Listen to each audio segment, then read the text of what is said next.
നിയമസഭയ്ക്ക് മുന്നിൽ വി അരുൺ കൂടി തുടരുന്നുണ്ട്. അരുണ്, ഇത്തവണത്തെ ബജറ്റിന്റെ പ്രത്യേകത നേരത്തെ ഡാൻ സൂചിപ്പിച്ച ഒന്നുണ്ട്. കാരണം കണ്ടോൺമെന്റ് ഹൗസിൽ നിന്ന് ബജറ്റ് അവതരിപ്പിക്കാൻ പോകുന്ന ആദ്യത്തെ ധനകാര്യമന്ത്രി മുഖ്യമന്ത്രി കൂടിയായ സതീശനാണ്.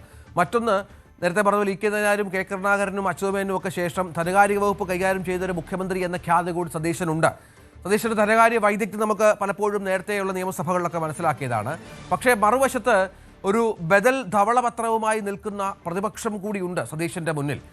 പറഞ്ഞ പല വാഗ്ദാനങ്ങളും പാലിക്കേണ്ടതുണ്ട്. പ്രതിപക്ഷത്തെ ഒരു പരിധിവരെ കുറ്റപ്പെടുത്താം കഴിഞ്ഞ 10 വർഷം ഭരിച്ചവരെന്ന നിലയിൽ. പക്ഷേ അതിനപ്പുറത്ത് ഒരുപാട് വെല്ലുവിളികൾ ബാക്കിയുണ്ട് സതീശന് മുന്നിൽ, ധനകാര്യമന്ത്രിക്ക് മുന്നിൽ എന്നത് പ്രധാനപ്പെട്ട ഒന്നാണല്ലോ. എന്ത് പ്രതീക്ഷിക്കണം?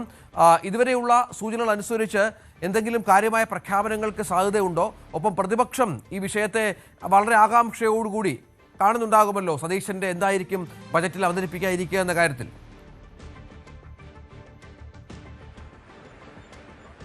തീർച്ചയായിട്ടും വിസ്മയങ്ങൾ വിശ്വസിക്കുന്ന ആളാണ് വി ഡി സതീശൻ. ഏതായാലും ഒരു മുഖ്യമന്ത്രി ബജറ്റ് അവതരിപ്പിക്കാൻ വരുന്നതെന്നത് മറ്റൊരു വിസ്മയമാണ്. നാലാമത്തെ മാത്രം മുഖ്യമന്ത്രിയാണ്, സംസ്ഥാന ചരിത്രത്തിൽ നാലാമത്തെ മാത്രം മുഖ്യമന്ത്രിയാണ് ഇത്തരത്തിൽ ബജറ്റ് അവതരിപ്പിക്കുന്നത്. ആർ ശങ്കറും സി അച്യുതമേനോനും ഉമ്മൻചാണ്ടിയും ഉമ്മൻചാണ്ടിയുമാണ് ഇതിനു മുമ്പ് ബജറ്റ് അവതരിപ്പിച്ച മുഖ്യമന്ത്രിമാർ. ആ പട്ടികയിലേക്കാണ് വി ഡി സതീശനും ഇന്ന് നടന്ന് കയറുന്നത്. ഏതായാലും അതൊരു ചരിത്രം തന്നെയാണ്, ചരിത്ര മുഹൂർത്തം തന്നെയാണ്. വി ഡി സതീശൻ അദ്ദേഹം തന്റെ എക്കണോമിക്സിലെ സാമ്പത്തിക രംഗത്തെ അറിവില്ലായ്മയായിരുന്നു. ആദ്യമായി 2001 ഈ നിയമസഭയിലേക്ക് വരുമ്പോൾ തനിക്ക് ഒന്നും അറിയാത്ത ഒരു മേഖലയായിരുന്നു ഈ എക്കണോമിക്സും അതുപോലെ തന്നെ സാമ്പത്തിക രംഗവും എന്നൊക്കെ അദ്ദേഹം കഴിഞ്ഞ ദിവസം MLA-മാരുടെ ഒരു ഓറിയന്റേഷൻ പ്രോഗ്രാമിൽ പ്രസംഗിച്ചു. അവിടെ നിന്ന് പഠിച്ചു വരികയായിരുന്നു. പക്ഷേ ഇപ്പോൾ ഏറ്റവും നല്ലൊരു സാമ്പത്തിക വിദഗ്ധനെ പോലെയാണ് അദ്ദേഹം കഴിഞ്ഞ സെഷനുകളിലുള്ള കഴിഞ്ഞ സഭകളിലൊക്കെ ഈ രംഗത്ത് ഇടപെട്ടത്. അത്തരം ഒരാൾ 2006 മന്ത്രിസഭയുടെ കാലം VS സർക്കാരിന്റെ കാലത്ത് തോമസ് ഐസക്കിനെ പരസ്യമായി പല കാര്യങ്ങളും സാമ്പത്തിക കാര്യങ്ങൾ വെല്ലുവിളിച്ച ഒരാൾ, അദ്ദേഹം ഈ 2026 മുഖ്യമന്ത്രിയായി വരുമ്പോൾ ബജറ്റും അവതരിപ്പിക്കാനുള്ള ഒരു അവസരം അദ്ദേഹത്തിന് ഉണ്ടാകുന്ന ഏറ്റവും പ്രധാനപ്പെട്ട കാര്യം തന്നെ. അദ്ദേഹത്തിന്റെ ഏറ്റവും പ്രധാനപ്പെട്ട പോർട്ട്ഫോളിയോ ആഭ്യന്തരം കൂടി ഒഴിവാകുമ്പോൾ അദ്ദേഹം ആവശ്യപ്പെട്ട പോർട്ട്ഫോളിയോയാണ് ധനം എന്നുള്ളത്. ഏതായാലും അതിൽ അദ്ദേഹം ആദ്യ ബജറ്റ് അവതരിപ്പിക്കാൻ പോകുന്നു. വലിയ പ്രതീക്ഷകൾ വി ഡി സതീശന്റെ ബജറ്റുമായി ബന്ധപ്പെട്ടുണ്ട്. ഈ അധിക ധനാഗമ മാർഗങ്ങളെ കുറിച്ച് പറയുമ്പോൾ 2 കാര്യങ്ങൾ കൂടി ഒരുപക്ഷെ ഇന്ന് ബജറ്റിൽ ഉണ്ടാകാൻ ഇടയുണ്ട്. അത് കേരളം അത്രയൊന്നും പ്രയോജനപ്പെടുത്തിയിട്ടില്ലാത്തത് വലിയ സമ്പത്തായ കടലിനെ വലിയ രീതിയിൽ കേരളത്തിന്റെ സാമ്പത്തിക വളർച്ചയ്ക്ക്, കേരളത്തിന്റെ മറ്റൊരു തലത്തിലേക്കുള്ള വളർച്ചയ്ക്ക് കടൽ വിഭവങ്ങളും കടലിനെ ഉപയോഗിക്കാൻ വി ഡി സതീശൻ തയ്യാറാകുമെന്ന സൂചനയാണ് നമുക്ക് ലഭിക്കുന്നത്. കടലിനെ ചുറ്റിപ്പറ്റി വലിയ വികസന പദ്ധതികൾ, വലിയ സ്വപ്നങ്ങൾ ഈ ബജറ്റിൽ ഉണ്ടാകുമെന്ന സൂചനകളുണ്ട്. ഒന്ന് കടലാണ്, മറ്റൊന്ന് കരിമണലാണ്. കരിമണലും അതുപോലെ കേരളത്തിലെ ഏറ്റവും പ്രകൃതി അനുഗ്രഹിച്ചിട്ടുള്ള ഒരു ധാതു സമ്പത്താണ്. കരിമണലും വേണ്ട രീതിയിൽ വിനിയോഗിക്കപ്പെട്ടില്ല. പലപ്പോഴും കരിമണൽ കൊള്ളയും മറ്റുമാണ് നമ്മൾ വാർത്തകളിൽ കേട്ടിട്ടുള്ളത്. പക്ഷേ കരിമണൽ വേണ്ട വിധം ഉപയോഗിക്കാൻ ഇതുവരെ ഒരു സർക്കാരിനും കഴിഞ്ഞിട്ടില്ല. അതിനുള്ള പദ്ധതികളും ഈ ബജറ്റിൽ ഉണ്ടാകുമെന്നാണ് നമുക്ക് ലഭിക്കുന്ന വിശ്വസനീയമായ വിവരം. കടലും കരിമണലും വളരെ ശ്രദ്ധിക്കേണ്ട 2 വാക്കുകളായി ബജറ്റിൽ മാറുമെന്ന സൂചനകൾ വരുന്നു. അങ്ങനെയെങ്കിൽ അത് അത്ര പോസിറ്റീവായി മാത്രം കാണാൻ പോകുന്ന ഒരു കാര്യമായിരിക്കില്ല. കടലും കരിമണലും വിൽപ്പനയ്ക്ക് എന്ന തരത്തിലെ കാര്യങ്ങൾ വിമർശനങ്ങളും ഉയർന്നു വന്നേക്കാവുന്ന ഒരു വിഷയമാണ്. തൊട്ടാൽ പൊള്ളുന്ന വിഷയങ്ങളാണ് രണ്ടും. അത് ഏത് തരത്തിൽ സതീശൻ ഈ ബജറ്റ് കൊണ്ടുവരുമെന്ന് കണ്ടറിയണം. മറ്റൊന്ന് ഇതിന്റെ പ്രതിപക്ഷം രാഷ്ട്രീയ നീക്കങ്ങളാണ്. സ്വാഭാവികമായും സൂചിപ്പിച്ച പോലെ എങ്ങനെ പ്രതിപക്ഷം ഇതിനെ കാണും? ധവളപത്രത്തിൽ സതീശൻ പറഞ്ഞതെല്ലാം പൊളിയാണ്, കള്ളമാണ് എന്ന വിമർശനമാണ് പ്രതിപക്ഷം അന്ന് ഉന്നയിച്ചത്. സംസ്ഥാന സാമ്പത്തിക സ്ഥിതിയെപ്പറ്റി പോലും വി ഡി സതീശന്റെ ധവളപത്രം കള്ളം പറഞ്ഞു എന്നാണ് പ്രതിപക്ഷം ആരോപിച്ചത്. അതുകൊണ്ട് തന്നെ ബജറ്റിൽ എന്തെല്ലാം കാര്യങ്ങളാണ് സംസ്ഥാനത്തെ സാമ്പത്തിക സ്ഥിതി, അത് മറികടക്കാനുള്ള വഴികൾ, കഴിഞ്ഞ സർക്കാരിന്റെ ഏറ്റവും പ്രധാനപ്പെട്ട ബജറ്റിന് പുറത്തുള്ള ധനാഗമ മാർഗമായ കിഫ്ബിയെ എങ്ങനെ വി ഡി സതീശൻ അഡ്രസ് ചെയ്യും? എങ്ങനെ വി ഡി സതീശന്റെ ആദ്യ ബജറ്റ് കിഫ്ബിയെ സംബോധന ചെയ്യാൻ പോകുന്നു?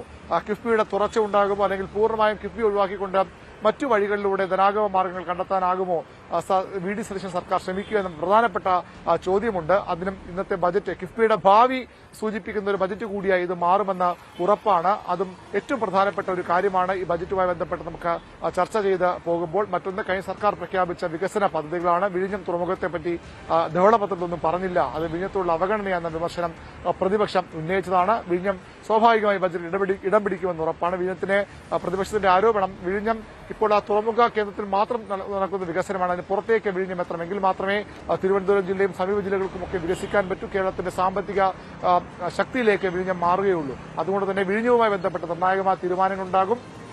ക്ഷേമ പെൻഷൻ കാര്യം നേരത്തെ ഡാൻ സൂചിപ്പിച്ചു. അതിനപ്പുറത്തേക്ക് സ്ത്രീ സുരക്ഷാ പദ്ധതി എന്ന് കഴിഞ്ഞ സർക്കാർ 2025 ഒക്ടോബറിൽ പ്രഖ്യാപിക്കുകയും 2026 ഫെബ്രുവരിയിൽ 11-ന് തുടങ്ങുകയും ചെയ്ത പ്രവർത്തനം തുടങ്ങുകയും ചെയ്ത സ്ത്രീ സുരക്ഷാ പെൻഷൻ 1000 രൂപ 35 മുതൽ 60 വയസ്സ് വരെയുള്ള സ്ത്രീകളുടെ അക്കൗണ്ടിലേക്ക് വരുന്ന സ്ത്രീ സുരക്ഷാ പെൻഷൻ 2 മാസമായി മുടങ്ങിക്കിടക്കുകയാണ്. അത് കഴിഞ്ഞ സർക്കാർ തന്നെ അതിനുള്ള പണം മാറ്റിവെക്കേണ്ടതായിരുന്നു ഭരണപക്ഷം കുറ്റപ്പെടുത്തുന്നു. എന്നാൽ പ്രതിപക്ഷം സ്ത്രീ സുരക്ഷാ പെൻഷൻ പദ്ധതി തന്നെ ഉപേക്ഷിക്കാനുള്ള നീക്കമാണ്. അതിന് വലിയ പ്രക്ഷോഭമുണ്ടാകുന്ന മുന്നറിയിപ്പ് CPM-ഉം ഇടതുമുന്നണി നൽകിക്കഴിഞ്ഞു.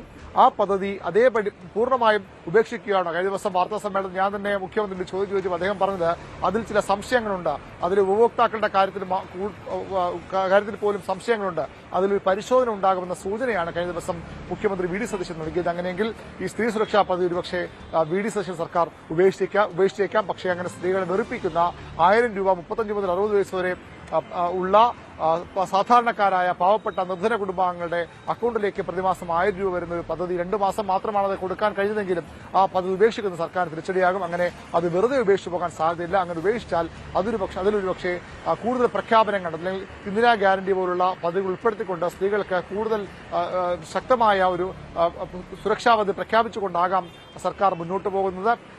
ഇൻഷുറൻസ് പദ്ധതിയുടെ കാര്യത്തിൽ തീരുമാനമാകേണ്ടത് എല്ലാവർക്കും ഇൻഷുറൻസ് ഉമ്മൻചാണ്ടിയുടെ പേരിൽ ഇൻഷുറൻസ് പദ്ധതി സർക്കാർ നേരത്തെ UDF പ്രകടന പത്രികയിൽ പറഞ്ഞതാണ്. ധവളപത്രത്തിൽ വരെ സൂചനകൾ വന്നതാണ്. ആ ഇൻഷുറൻസ് പദ്ധതി എങ്ങനെ ഉണ്ടാകും, സർക്കാർ ജീവനക്കാരെ എങ്ങനെ ഈ സർക്കാർ പരിഗണിക്കും, വളരെ വലിയ വിമർശനങ്ങൾ വളരെ വലിയ എതിർപ്പുകൾ സർക്കാർ ജീവനക്കാരിൽ നേറ്റ സർക്കാരാണ് രണ്ടാം പിണറായി സർക്കാർ.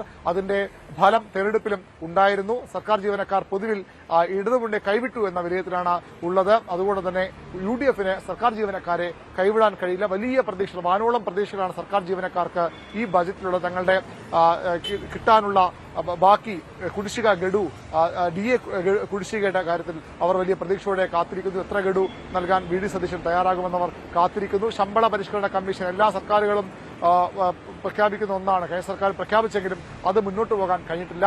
ശമ്പള കമ്മീഷൻ ഇടത് സർക്കാർ പ്രഖ്യാപിച്ച ശമ്പള കമ്മീഷനെ പുനഃസംഘടിപ്പിക്കാൻ ഈ ബജറ്റിൽ ഒരുപക്ഷെ നിർദ്ദേശമുണ്ടായേക്കാം. ബജറ്റിൽ സ്വാഭാവികമായും അതിനുള്ള നിർദ്ദേശം അല്ലെങ്കിൽ ശമ്പള കമ്മീഷൻ ഒരു തരത്തിലും പ്രവർത്തനം മുന്നോട്ട് പോകുന്ന സാഹചര്യത്തിൽ ഈ ബജറ്റിലൂടെ പുതിയ ശമ്പള കമ്മീഷൻ പ്രഖ്യാപിക്കാനുള്ള സാധ്യത തള്ളിക്കളയാനാകില്ല. അധിക ധനാഗമ മാർഗങ്ങൾ പലതും സർക്കാർ തേടാൻ സാധ്യതയുണ്ട്. മദ്യത്തിന്റെ വില കൂട്ടാനുള്ള സാധ്യത ഉണ്ടാകുമെന്ന സൂചനകളുണ്ട്. പക്ഷേ മദ്യവില വർദ്ധിപ്പിച്ചുകൊണ്ട് അത്തരമൊരു നീക്കത്തിലേക്ക് സർക്കാർ പോയേക്കാം. രാഷ്ട്രീയമായും അത് UDF-ന് ഗുണം ചെയ്യുന്ന ഒന്നാണ്. കാരണം മദ്യ വർജനമാണ് UDF-ന്റെ നയം. മദ്യം ക്രമേണ കുറച്ചുകൊണ്ടുവരണമെന്ന് UDF-നെ പിന്തുണയ്ക്കുന്ന എല്ലാ വിഭാഗങ്ങളും ആവശ്യപ്പെടുന്ന ഒന്നാണ്. അത് എങ്ങനെ കൈകാര്യം ചെയ്യും? മദ്യത്തിന്റെ വില വർദ്ധിപ്പിക്കാൻ തയ്യാറാകുമോ? കഴിഞ്ഞ സർക്കാരൊക്കെ ചെയ്തതുപോലെ ഭൂമിയുടെ ന്യായവിലയിൽ വർധനയിലൂടെ അധിക വരുമാനം കണ്ടെത്താൻ സർക്കാർ ശ്രമിക്കുമോ? അപ്പോഴും പൂർണ്ണമായും ജനങ്ങളെ ബാധിക്കാത്ത, ജനങ്ങളെ നോവിക്കാത്ത ഒരു ബജറ്റ് അവതരിപ്പിക്കാൻ മാത്രമേ VD സതീശൻ സർക്കാരിനെ കഴിയുകയുള്ളൂ എന്നതാണ് വസ്തുത. കാരണം അത്രയധികം വിമർശനങ്ങൾ ഒരുപാട് വെല്ലുവിളികളുണ്ട്. പ്രത്യേകിച്ചും റവന്യൂ കമ്മി ഗ്രാന്റ് ഇനത്തിൽ കിട്ടാനുള്ള ഒരു 14,317 കോടി രൂപ കിട്ടാതിരിക്കും എന്ന് നേരത്തെ കിട്ടില്ല എന്ന് നേരത്തെ വിവരങ്ങൾ പുറത്തു വന്നിരുന്നു. 5000 കോടി രൂപയോളം കേന്ദ്ര നികുതി വിഹിതത്തിൽ കുറവ് വരും. അങ്ങനെ ഒരു 10,20,000 കോടി രൂപയുടെ കുറവ് വരുന്നിടത്താണ് ഈ പ്രഖ്യാപനങ്ങൾ ജനപ്രിയ പ്രഖ്യാപനങ്ങൾ, ക്ഷേമ പദ്ധതികളൊക്കെ നടപ്പിലാക്കേണ്ടത്. നേരത്തെ അരുൺ പറഞ്ഞതുപോലെ കിഫ്ബിയിൽ സമഗ്രമായ അഴിച്ചുപണി ഉണ്ടാകും എന്ന് പ്രതീക്ഷിക്കണം. സമ്പൂർണ്ണമായും അത് ധനമന്ത്രാലയത്തിന്റെ കീഴിലാക്കുക എന്നുള്ള തരത്തിലാണ് ഇപ്പോൾ കാര്യങ്ങൾ കൊണ്ടുപോകുന്നത്. കേന്ദ്രത്തിനും കിഫ്ബിയുമായി ബന്ധപ്പെട്ട് ഒരുപാട് അവ്യക്തതകളുണ്ട്. അത് പരിഹരിച്ചു കൊടുക്കേണ്ട പശ്ചാത്തലമുണ്ട്. എങ്കിൽ മാത്രമായിരിക്കും പണം കൂടുതലായി ലഭ്യമാകുക എന്ന പ്രധാനപ്പെട്ടതുണ്ട്. ധവളപത്രത്തിലെ കണ്ടെത്തലുകൾ പ്രധാനമാണ്. അതിന്റെ അടിസ്ഥാനത്തിലായിരിക്കും പരിഷ്കാരങ്ങൾ എന്ന് മുഖ്യമന്ത്രി നേരത്തെ വാർത്താ സമ്മേളനങ്ങളിലൊക്കെ വ്യക്തമാക്കിയ ഒരു സാഹചര്യം കൂടി ഉണ്ടായിരുന്നു. നികുതിയേതര വരുമാനം, കേന്ദ്രവിഹിതം എന്നിവയിൽ കൃത്യമായ ഒരു പുനഃക്രമീകരണം വേണമെന്നുള്ള കാര്യം കൂടിയുണ്ട്. ഒപ്പം GST വെട്ടിപ്പുമായി ബന്ധപ്പെട്ടുള്ള കാര്യങ്ങളിൽ എന്ത് വിസ്മയമാണ് സതീശൻ കാഴ്ചവെക്കാൻ പോകുന്നത് എന്നത് കാത്തിരിക്കണം. ഇന്ധന നികുതി, ഭൂനികുതി, വാഹന നികുതി, മദ്യനികുതി എന്നിങ്ങനെ ന്യായവില, ഭൂമിയുടെ ന്യായവില എന്നിങ്ങനെ സാധാരണക്കാരെ നേരിട്ട് ബാധിക്കുന്ന വർധനവുകൾ എന്തെങ്കിലും ഉണ്ടാകുമോ എന്നുള്ളതും ആകാംക്ഷയോടെ കാത്തിരിക്കേണ്ട ഒന്നാണ്. ഡാന, ഇപ്പോൾ ഉദ്യോഗസ്ഥരൊക്കെ അങ്ങോട്ട് കണ്ടോൺമെന്റ് ഹൗസിലേക്ക് എത്തിക്കൊണ്ടിരിക്കുകയാണ്. ഒരു അന്തിമവട്ട തയ്യാറെടുപ്പിലാണ് മുഖ്യമന്ത്രി എന്ന്